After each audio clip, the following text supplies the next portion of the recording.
Hello candidates and welcome to the lesson. The subject is meetings. And today we are moving to a new topic known as meetings of county and national assembly. This topic has 12 subtopics. Number 1, standing orders. Number 2, meetings of the house. Number 3, requirements for a valid physical, virtual and hybrid physical. All right, National Assembly, requirements for a valid physical, virtual and hybrid National Assembly meeting. Then number 4 is swearing in of members and election of speaker. Number 5, sittings and adjournment of the House. Number 6, quorum of the House. Number 7, order of business. Number 8, motions and amendments. Number 9, divisions. Number 10, rules of debate. Number 11, limitations of debate.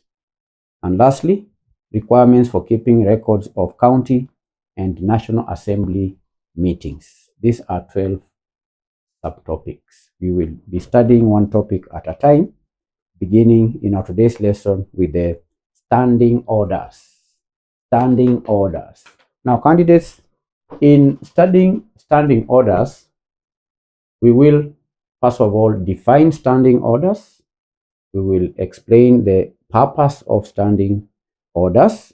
We also discuss the key procedural areas that are regulated by standing orders.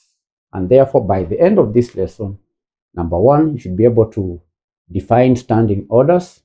Number 2, explain the purpose of standing orders. Number 3, outline the key procedural areas that are regulated by standing orders. Then you should also explain why standing orders matter. So those are 4 areas. So let's begin with the definition. What are standing orders? Standing orders. Standing orders, candidates, are the essential, permanent, written rules that govern the operations and the conduct of business in the National Assembly and the county assemblies in Kenya. So these are, number 1, essential. Then number 2, these are permanent written rules. They are essential, permanent, and written rules. These are written rules. These are essential, permanent, written rules. Essential, permanent, written rules that govern the operations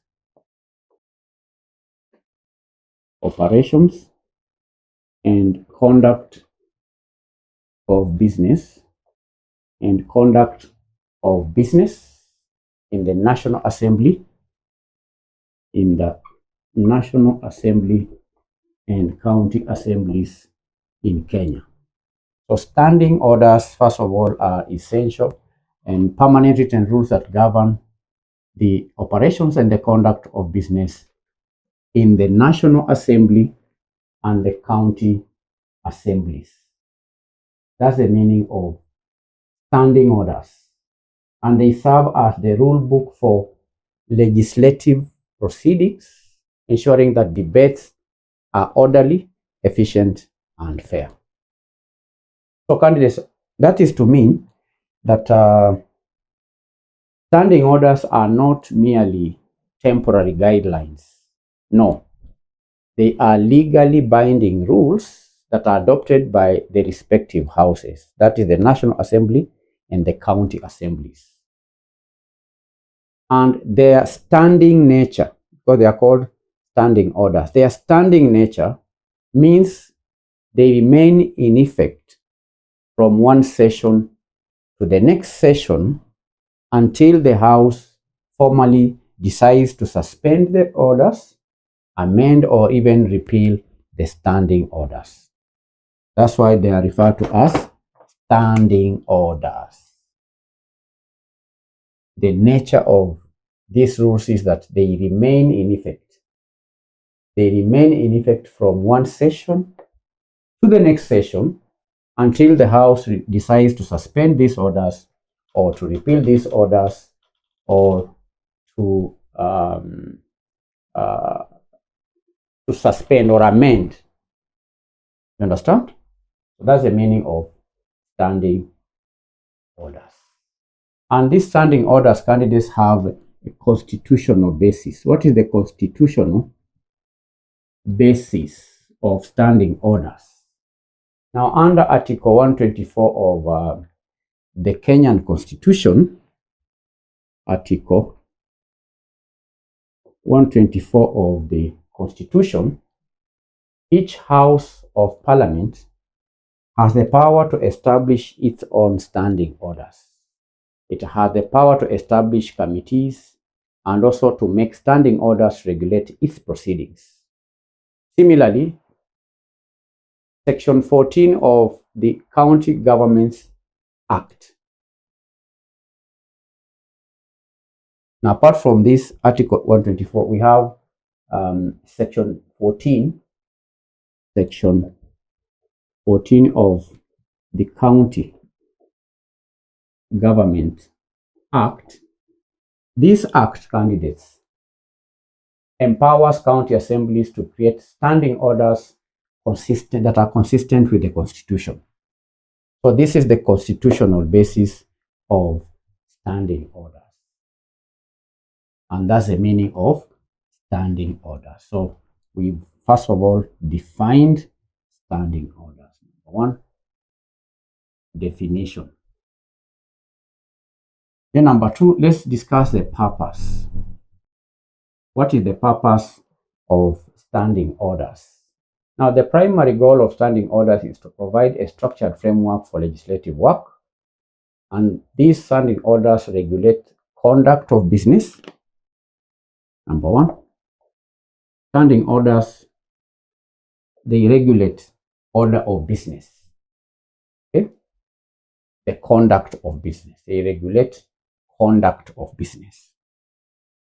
Conduct. Yes. Standing orders regulate the conduct of business.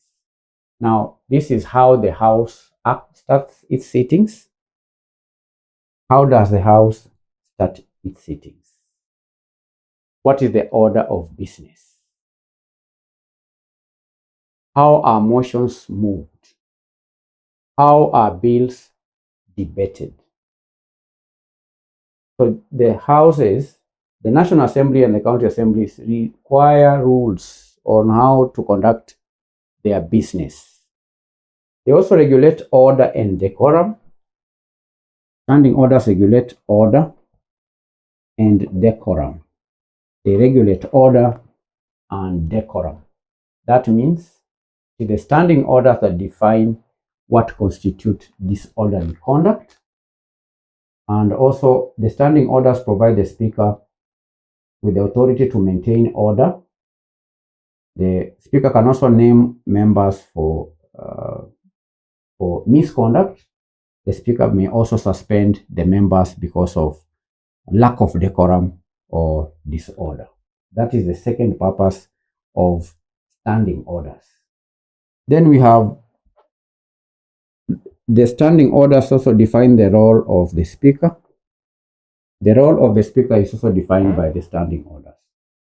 So it is the standing orders that define the authority of the Speaker in interpreting rules, in managing debates, and also ensuring fairness.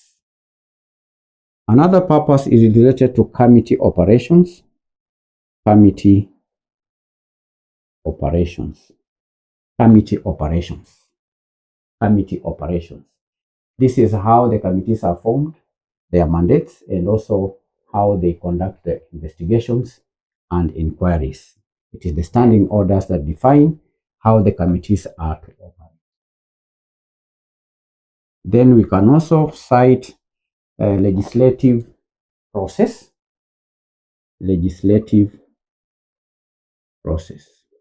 The standing orders, furthermore, define the legislative process. This is the specific steps that a bill must go through from first reading to second reading and to the committee of the whole house, and then to the third reading. That is well defined by the standing orders. So these are 5 purposes of standing orders. Now let's move to the third part of this lesson, which is the key procedural areas regulated. Number 3, procedural areas regulated by standing orders. What are the key areas that are regulated by the standing orders? Now, the standing orders cover a wide range of operational details, including quorum, 1. That means establishing the minimum number of members required to be present for the house or to conduct business. For the house to conduct business legally, the standing orders define the number or the minimum number of members that are to be present in the house. So that is one procedural area that is covered by standing orders. The second procedural area covered by standing orders is voting. Voting refers to the procedures for voting, whether by a show of hands or a formal division. There is number 3, public participation. Public participation is the standing orders that govern how the public can submit petitions, how the public can attend hearings, or contribute memoranda to the legislative process. That is another aspect that is covered by the standing orders. Number 4, we have questions and statements. Questions and statements. This refers to how members can seek information from the executive through questions or through statements. It is the standing orders that give details or directions on how members can seek questions or seek statements from the executive. Understand? So these are 4 major procedural areas that are addressed by standing orders. Then lastly, candidates, why they matter, why standing orders matter. Of course, one reason is predictability. Predictability. Standing orders ensures what we call predictability. Number 1, predictability. What do we mean by predictability? Predictability means that members know exactly how to move a motion, how to amend a bill, how to raise a point of order, and so on. Very predictable. It's very clear to the members how they should conduct their business. Another reason why the standing orders matter is related to efficiency. Efficiency. By regulating debate time and also limiting interventions, standing orders prevent the House from stalling on critical issues. Then lastly, accountability. Accountability. Standing orders by accountability means they ensure that the legislative process is transparent and that members are held to high standards of ethics and to high standards of ethics and high standards of conduct. So candidates, that's the end of today's lesson on standing orders. This is the first lesson under the topic meetings of county and national assembly. We are going to cover different aspects. Our first lesson is of standing orders, which we have said are the essential permanent written rules that govern operations and conduct of business in the National Assembly and the county assemblies. Article 124 of the Constitution is a constitutional basis of standing orders. We've said that the Constitution says that each House of Parliament has the power to establish standing orders, has the power to establish committees and to make also standing orders to regulate its proceedings. Similarly, we've said that Section 14 of the County Government Act empowers county assemblies to create standing orders that are consistent with the Constitution. Then in this lesson, we've highlighted 4+1 purposes of standing orders. One is to regulate conduct of business. Number 2 is regulate order and decorum. Number 3, the standing orders define the role of the speaker. There is also the committee operations and then the legislative process. Then we've identified or discussed the 4 key procedural areas that are regulated by standing orders. Number 1 is the quorum. Number 2, voting. Number 3, public participation. Number 4, questions and statements. Then we've said that the standing orders matter because of they guarantee predictability, efficiency, and accountability. That is the end of today's lesson on standing orders. In our next session, we are going to study the meetings of the House. Thank you. God bless you. Bye-bye.